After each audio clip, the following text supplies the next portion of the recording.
ಬೀದರ್ನಲ್ಲಿ ಸಚಿವ ಈಶ್ವರ್ ಖಂಡ್ರೆ ಹೇಳಿಕೆ. ಅದು ಆರೋಗ್ಯವೇ ಭಾಗ್ಯ, ಆರೋಗ್ಯವಿದ್ರೆ ಎಲ್ಲ. ಇನ್ನು ವಿಶ್ವಕ್ಕೆ ಯೋಗದ ಕೊಡುಗೆ ಕೊಟ್ಟಿದ್ದು ಭಾರತ.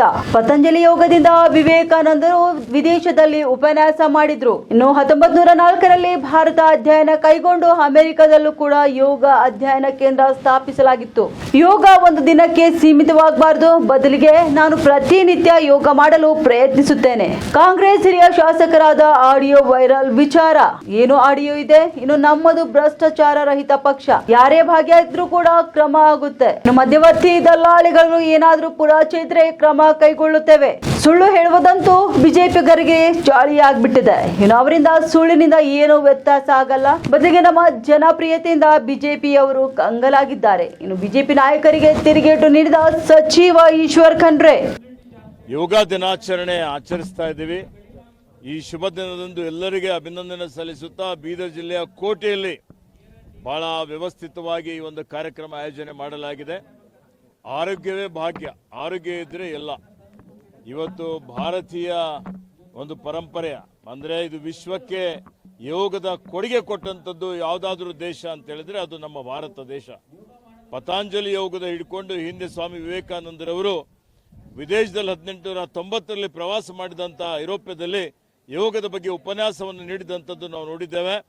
1904ರಲ್ಲಿ ಇವತ್ತು ಏನು ಅನೇಕ ಜನ ವಿದೇಶಿ ಒಬ್ಬರು ಇಲ್ಲಿಗೆ ಆಗಮಿಸಿ ಯೋಗದ ಬಗ್ಗೆ ಅಧ್ಯಯನ ಮಾಡಿ ಅಮೆರಿಕದಲ್ಲೂ ಯೋಗ ಅಧ್ಯಯನ ಕೇಂದ್ರ ಪ್ರಾರಂಭ ಮಾಡಿದಂಥದ್ದು. ಇವತ್ತು ಆರೋಗ್ಯ ಬಹಳ ಅತ್ಯಂತ ಮಹತ್ವದಾದಂಥದ್ದು. ಇವತ್ತು ನಾವು ಕೊರೋನಾ ಸಮಯದಲ್ಲಿ ನೋಡಿದ್ದೇವೆ, ಪ್ರಾಣವಾಯು ಇವತ್ತೇನು ನಮ್ಮ ಆಕ್ಸಿಜನ್ ಇಲ್ಲದೆ ಇದ್ದು ಸುಮಾರು ಜನ ಮೃತಪಟ್ಟಿದ್ದಂಥದ್ದು.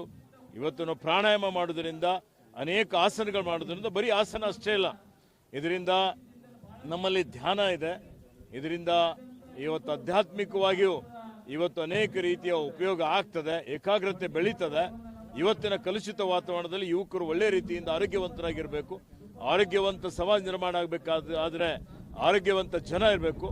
ಆ ರೀತಿಯಲ್ಲಿ ಯೋಗ ಒಂದು ದಿವಸದ ಕಾರ್ಯಕ್ರಮ ಆಗಬಾರ್ದು, ಇದು ದಿನನಿತ್ಯ ಯೋಗ ನಮ್ಮವರೆಲ್ಲರೂ ಮಾಡಬೇಕು. ನಾನು ಯೋಗ ಮಾಡಲಿಕ್ಕೆ ಪ್ರಯತ್ನ ಮಾಡ್ತೀನಿ ಅನ್ನುವಂಥ ಮಾತನ್ನು ಹೇಳಿ ಎಲ್ಲರಿಗೂ ಶುಭವನ್ನು ಹಾರೈಸುತ್ತೇನೆ.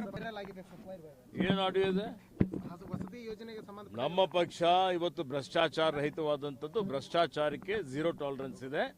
ಇವತ್ತು ಯಾರೇ ಅದರಲ್ಲಿ ಭಾಗಿಯಾಗಿದ್ದರೆ, ಮಧ್ಯವರ್ತಿಗಳಿರಲಿ, ದಲ್ಲಾಳಿಗಳಿದ್ರಿ, ಅದಕ್ಕೆ ಪುರಾವೆಗಳಿದ್ರೆ ಅವ್ರ ಮೇಲೆ ಕಾನೂನು ರೀತಿಯ ಕ್ರಮ ಕೈಗೊಳ್ತೀವಿ. ಅಲ್ಲ ಸರ್, ಇದು ಬಿಜೆಪಿ ಸರ್ಕಾರ ಇದ್ದಾಗ 40% ಸರ್ಕಾರ PCM ಅಂತಂದು ಅಭಿಯಾನ ಮಾಡಿತ್ತು. ಈಗ ಕಾಂಗ್ರೆಸ್ ಸರ್ಕಾರದಲ್ಲಿ ಭ್ರಷ್ಟಾಚಾರ ನೋಡಿ, ಸುಳ್ಳು ಹೇಳುವಂಥದ್ದೇ ಬಿಜೆಪಿ ಒಂದು ಚಾಳಿ ಆಗಿದೆ. ಅದರಿಂದ ಏನು ವ್ಯತ್ಯಾಸ ಆಗೋದಿಲ್ಲ. ನಮ್ಮ ಜನಪ್ರಿಯತೆಯಿಂದ ಅವರು ಕಂಗಾಲಾಗಿದ್ದಾರೆ.